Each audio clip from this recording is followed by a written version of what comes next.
Shalom, Bapak Ibu, Saudara-saudari yang dikasihi Tuhan, apa kabar? Semoga semua dalam keadaan sehat dan penuh sukacita. Kita berjumpa kembali di bulan September ini, di bulan Kitab Suci Nasional 2022 dengan tema Allah Sumber Harapan Hidup Baru. Saya Mary dari lingkungan Santa Agnes II, Paroki Kelapa Gading, akan membawakan pertemuan pertama dengan subtema Allah Sumber Harapan untuk menangkis mentalitas keagamaan palsu. Marilah kita satukan hati untuk memulai pendalaman ini sambil memohon pencerahan dari Roh Kudus agar kita dimampukan untuk memahami firman Tuhan ini. Saudara-saudari yang terkasih, kita ketahui wabah COVID-19 ini sangat mempengaruhi kehidupan kita, terutama dalam kegiatan keagamaan. Pada pertemuan pertama ini, kita diajak untuk melihat kembali praktek kehidupan keagamaan kita selama ini, khususnya di masa pandemi COVID-19. Bercermin pada teks Kitab Nabi Amos bab 5 ayat 4-6, kita dituntun untuk mencari Tuhan agar kita tetap hidup baik kini maupun kelak. Nabi Amos adalah seorang peternak domba yang tinggal di Tekoa, dekat Bethlehem atau di bagian selatan Israel. Dan profesi lainnya ia adalah pemetik pohon ara.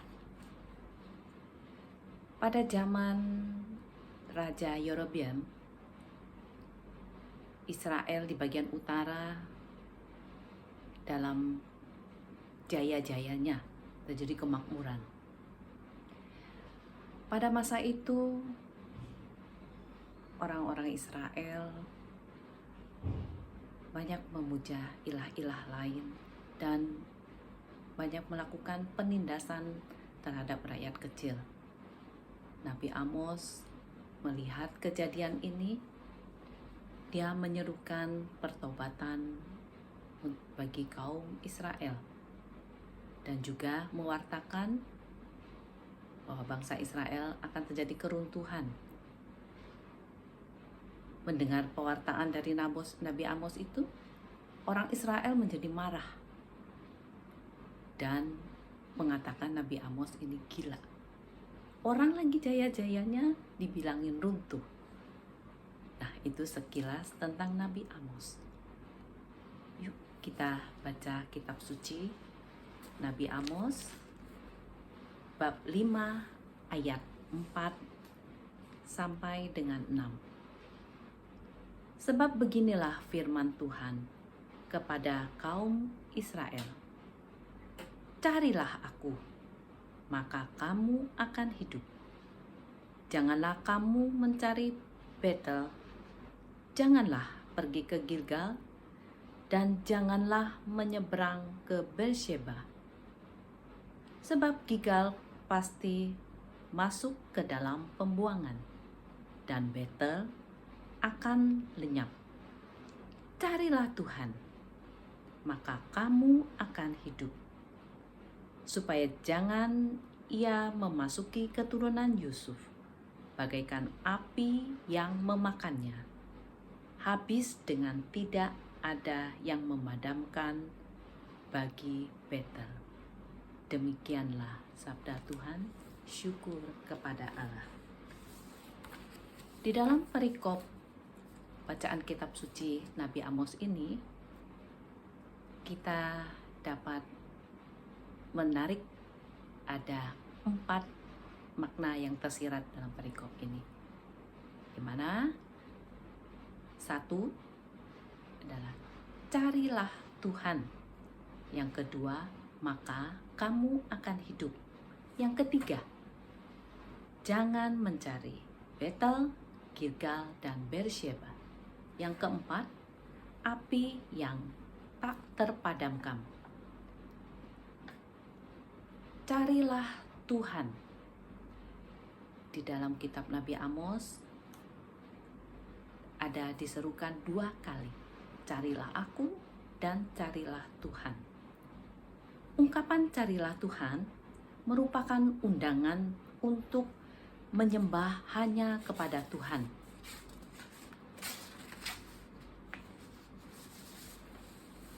Bangsa Israel hanya memiliki Tuhan sebagai Allah mereka yang dimeteraikan dalam perjanjian di Sinai.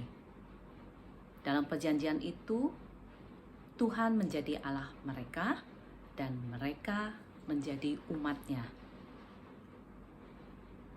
Mencari Tuhan bagi orang Israel diundang untuk kembali kepada komitmen mereka supaya mereka tidak perlu mencari ilah lain, tetapi hanya perlu mencari kepada Tuhan yang selalu menanti mereka. Ungkapan carilah Tuhan dalam kitab Nabi Amos ini sebenarnya meminta pertobatan untuk orang Israel, di mana pertobatan itu disertai dengan tindakan nyata, dengan mengunjungi kembali bait suci yang menandakan kehadiran Allah di tengah mereka. Yang kedua, maka kamu akan hidup. Mencari Tuhan berarti mencari kehidupan. Memperoleh kehidupan merupakan buah dari kedekatan manusia dengan Tuhan. Tuhan adalah pencipta, maka Dia adalah sumber kehidupan. Dan yang ketiga, jangan mencari Betel, Gilgal, dan Beersheba. Pada zaman Nabi Amos, ketiga tempat ini adalah tempat yang suci, tempat yang kudus. Tapi dulunya itu ya, pada zaman Nabi Amos, ketiga tempat ini tidak lagi menjadi tempat suci. Kita lihat ketiga tempat ini. Betel itu adalah dulu rumah Allah, sebuah tempat kudus sejak zaman Yakub, tempat di mana orang mempersembahkan kurban. Dan juga di tempat ini Samuel setiap tahun selalu mengunjungi tempat ini. Pada zaman Raja Yerobeam, Betel didirikan patung anak lembu emas, di mana di sana orang banyak menyembah berhala. Yang kedua, Gilgal. Gilgal itu adalah tempat berkumpulnya orang-orang Israel setelah mereka menyeberangi Sungai Yordan untuk menuju tanah Kanaan. Dan di Gilgal itu juga mereka mendirikan 12 batu untuk mengingatkan orang Israel beralih dari Mesir ke tanah perjanjian. Dan Beersheba adalah tempat bagian paling selatan Israel. Di situ dulunya Abraham pernah tinggal dan mengadakan persembahan kurban.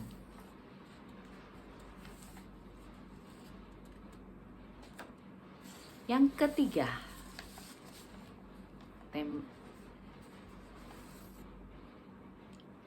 yang keempat adalah api yang tak terpadamkan. Kata api itu menggambarkan keruntuhan suatu kota dan selalu dikaitkan dengan perang. Di waktu dulu Israel menang perang terhadap kota Yeriko, dan kota Yeriko dihanguskan.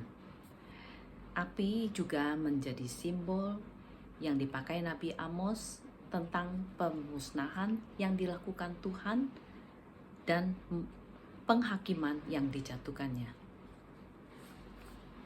Saudara-saudara terkasih, di masa pandemi COVID-19 ini, kehidupan keagamaan kita mungkin tidak menunjukkan keselarasan antara ibadah dan praktek hidup. Kita ketahui keselarasan antara ibadah dan praktek hidup itu adalah keagamaan sejati. Dan pandemi ini juga membuat semua orang seakan-akan kehilangan harapan dan kehidupan. Tuhan sendiri dirasakan hilang dari tengah-tengah pergulatan hidup mati manusia.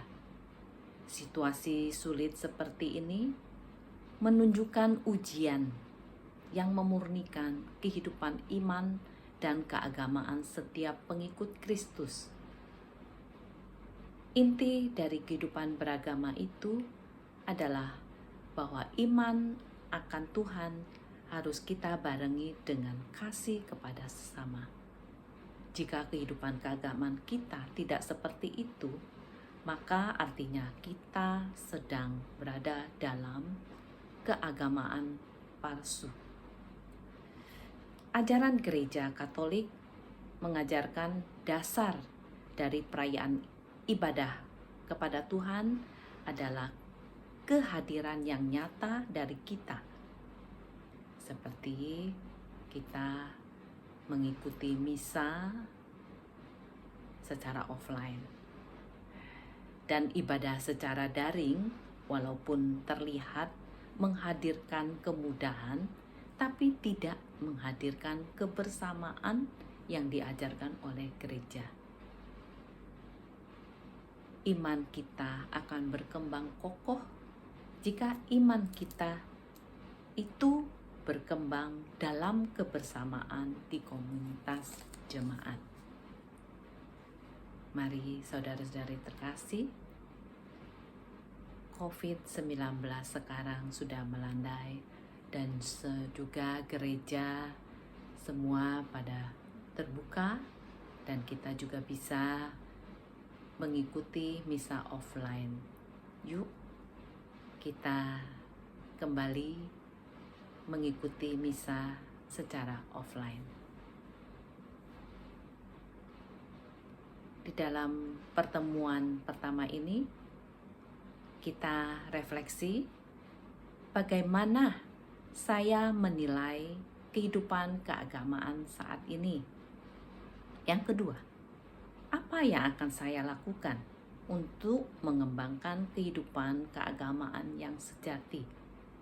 Keagamaan sejati itu adalah keselarasan antara ibadah dan praktek. 3. Zona nyaman mana yang membuat kita sulit keluar untuk kembali menjalani kehidupan keagamaan seperti sedia kala. Terima kasih. Salam sehat. Tuhan memberkati.